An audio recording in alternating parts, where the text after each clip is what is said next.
Today we have a really special guest for you.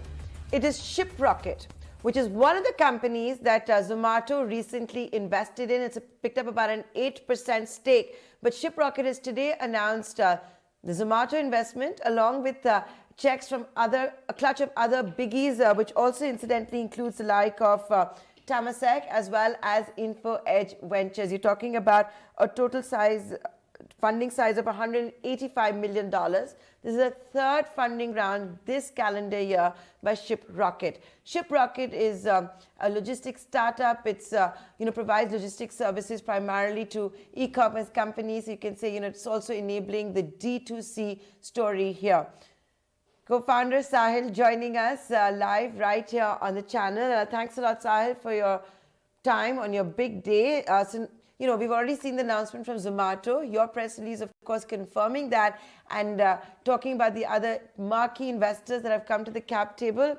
How's life changed since Deepinder Goyal and Zomato have checked in?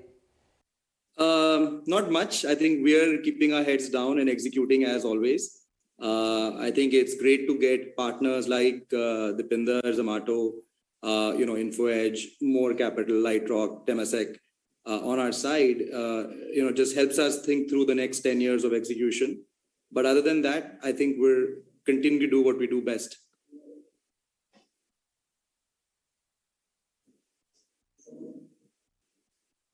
Okay, and can we see, the investment by Zomato as a precursor maybe to more investments? Because the synergies in the case of Shiprocket and Zomato are very obvious. You're primarily in the delivery business, but for e-commerce companies providing the last mile connectivity. Yeah, I think there is no fixed agenda around that at the moment.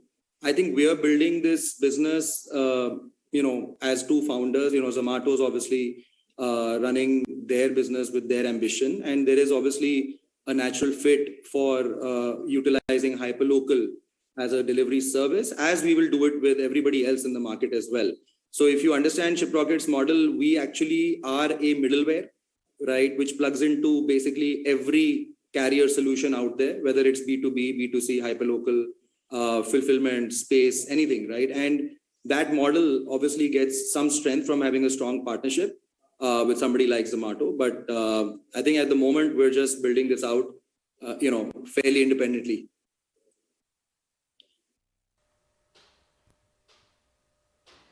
You just used the word hyperlocal, the buzzword these days. Let me get your things on that. Your views on that. Quick commerce.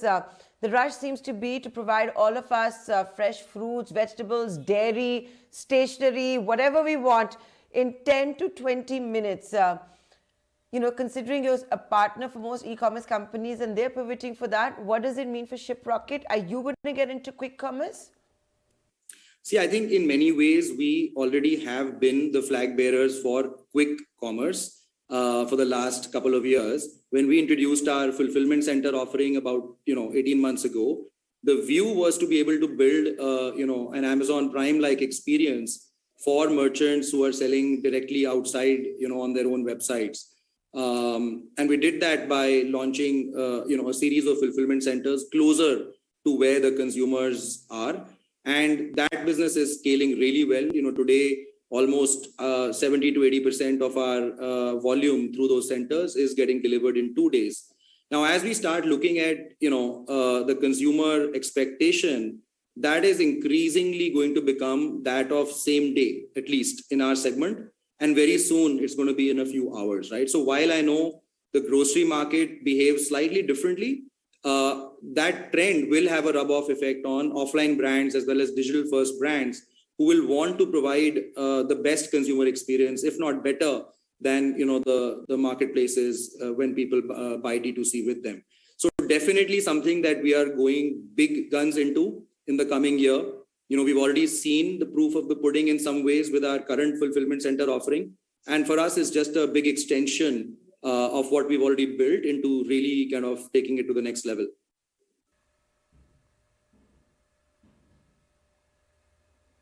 So when you're saying you're going big guns after this segment, I just want to understand it. You're saying you built an Amazon-like experience for D2C startups. that would be, I would imagine, delivery within 24 hours. Now, when you say going big guns, what do you mean? Like 20 minutes? No, Half a so like I day? said, 3 for our hours? yeah, so for our category, it will be anywhere between 3 to 6 hours because the products that we deal in is stuff like beauty, personal care. There is some FMCG, packaged products, some level of sports apparel, and these products, from an economic perspective, they can be delivered in 15 minutes. But I guess the economics work out much better when you do it in between 3 to 6 hours. So that for us is one aim that we're trying to solve in the coming quarters. And then from that point on, given it's so new for the market that we're doing it for, based on how that scales and how the consumer appetite around that moves, we'll take next steps basis that.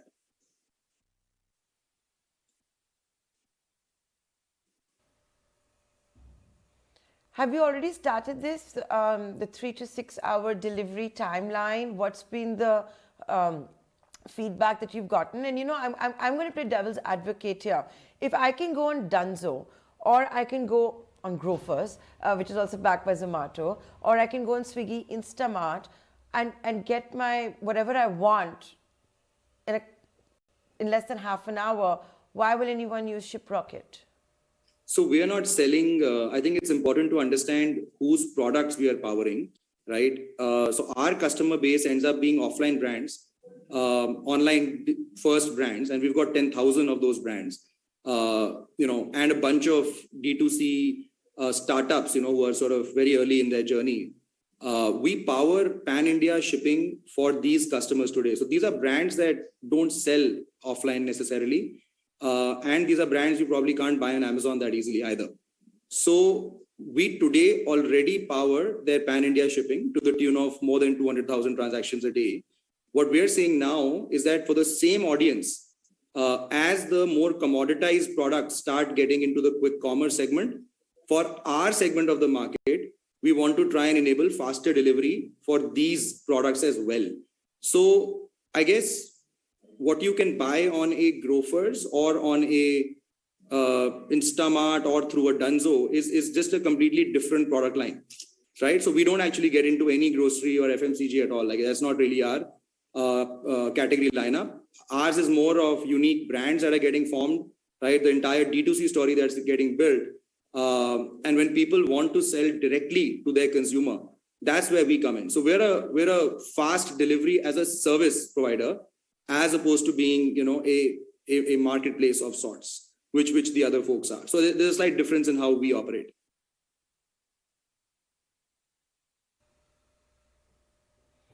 So 3 to 6 hour timeline deliveries that you plan to roll out and go big guns after. Is this primarily also going to be for the larger towns? And I'll ask you this, I'll tell you why I'm asking this question. I recently interviewed the co-founder CEO of Meesho, Vidit Atre, and he was telling me that in the smaller towns, there's not really a trend of wanting things faster, and anyway, that's going to cost a lot more, and we're just not there yet in the smaller towns. No, absolutely. So I think, India is made up of like 3 Indias, right? There is sort of at the bottom end, there's the rural commerce burgeoning market. So there, our aspiration is to continue expanding network. Forget quick delivery. There, the internal target is to make delivery happen, right? Then for the middle market or the tier 2 cities, I think there, the target for us is to make it happen in 2 to 3 days, as opposed to the current, trend of about 5 to 7 days. And when it comes to the top 5 to 8 cities, right, that is where I think this trend will happen more and more, because the consumers there are the ones who have those expectations, and the density and the throughput of the demand also allows for the economics to work out. So completely echo, what Vidit is mentioning in his thoughts, is very similar to how our demand and supply patterns also work.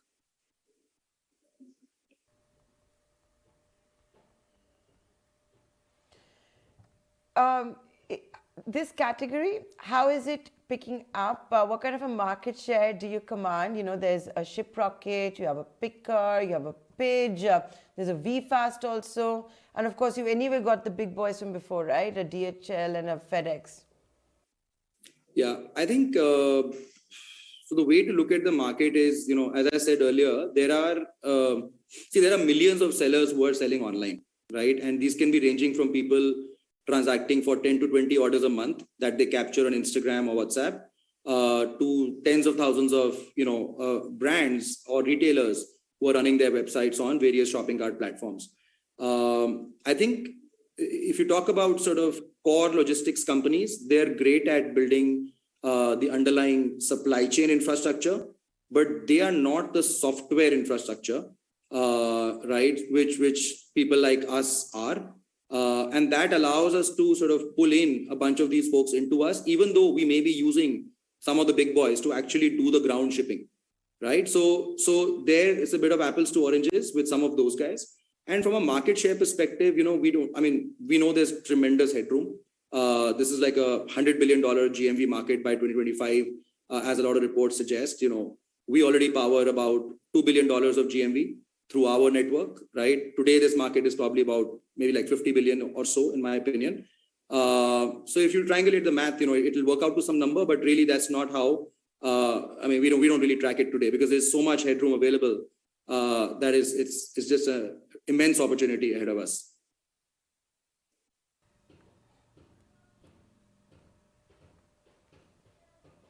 So how big is the opportunity? So as I said, I think D2C overall by 2025 is going to be about 100 billion.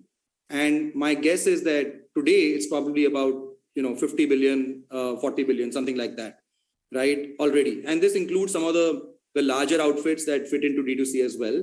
But that still leaves a really large addressable market for folks like us who can then go and build the software tooling, who can go and build the various parts of the stack that merchants need to power a world-class consumer experience on their websites.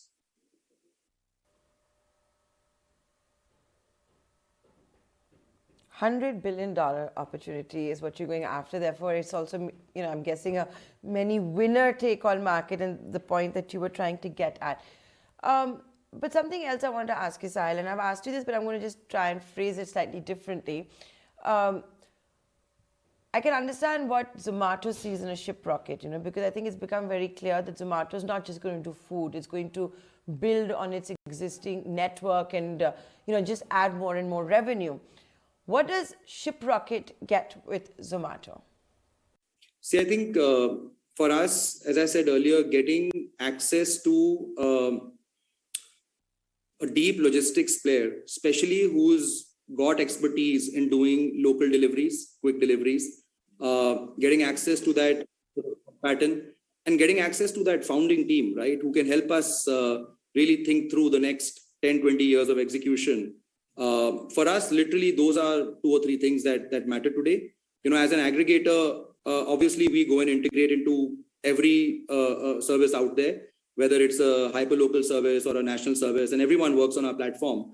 But I think the knowledge share that we can acquire by having a partner like Zomato with us, that to us is immense. And then obviously using the network eventually for being able to power some of our local deliveries, that's the clear sort of advantage to kind of having them with us.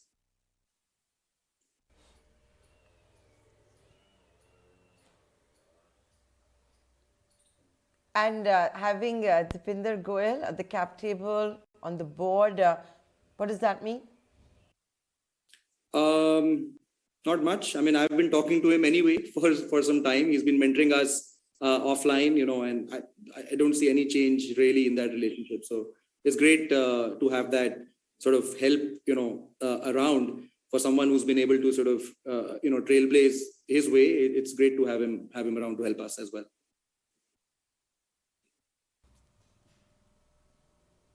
Can I ask you who approached who came on whose radar first? Was it an introduction by a VC? How did it happen? So we had been in touch for some time. We were anyway keen to figure out how we could latch on to their network. And actually Deepinder and I got talking somewhere in May or April of this year. We got him in to, at that point, just write like a small angel check just to shake hands and, have access to each other, basically. And then as the round was coming together, InfoEdge was an existing investor. I think I'm still not exactly sure how this transpired, but we just, like, InfoEdge got us to just sort of say that, look, just go and meet those guys and figure it out. And then I think from there, it was like an agenda-less meeting that actually converted into something where we said, okay, why don't we just figure out a way to invest and, let's build around this. And that's how it happened. So fairly unplanned, if you ask me, it just kind of came around, through a bunch of interactions. And of course, the financial investors were anyway lined up, and, we kind of stitched it up based on what we thought was the best way to conclude this.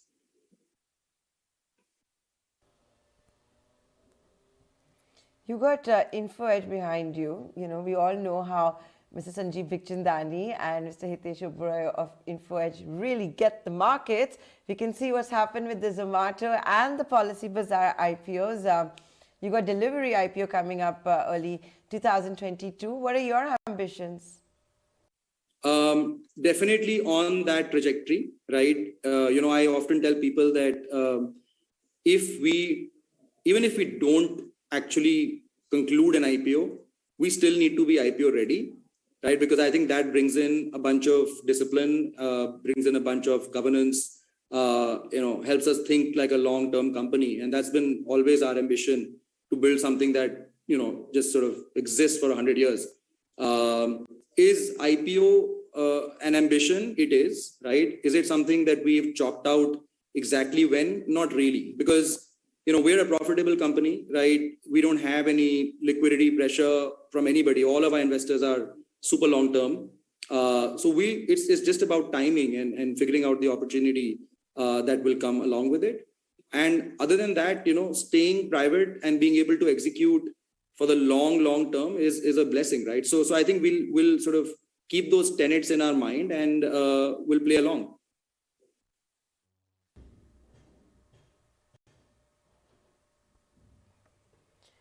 So are you actually profitable, or is it, unit economics is green?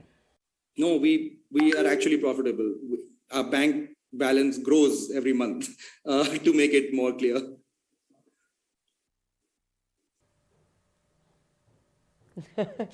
I'll make this my final question to you. Yes, it may sound cheeky, but why not? Do you do any business with Swiggy? Can you do any business with Swiggy? And you know why I'm asking this. Yeah, of course, we can. So like I said, as an aggregator, we have to integrate everybody, right? And if Swiggy has a delivery fleet they're willing to open up to us, so be it. It's great. We'd love to get best of both. So absolutely. There's no, this is not a investment where, we are not aligned with Zomato, right? We're basically helping each other out, build our businesses, and that's about it.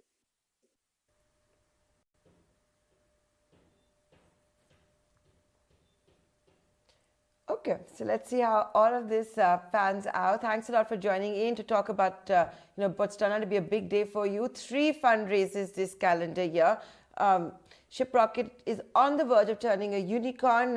So that's still going to be a mythical milestone for this time round, but I think it's going to happen sooner than later. And Sahil, thanks so much for joining us and for being so candid. Wish you all the very best. Thank you, Nayantara. Thank you so much for having me, and thanks for your wishes. Thank you.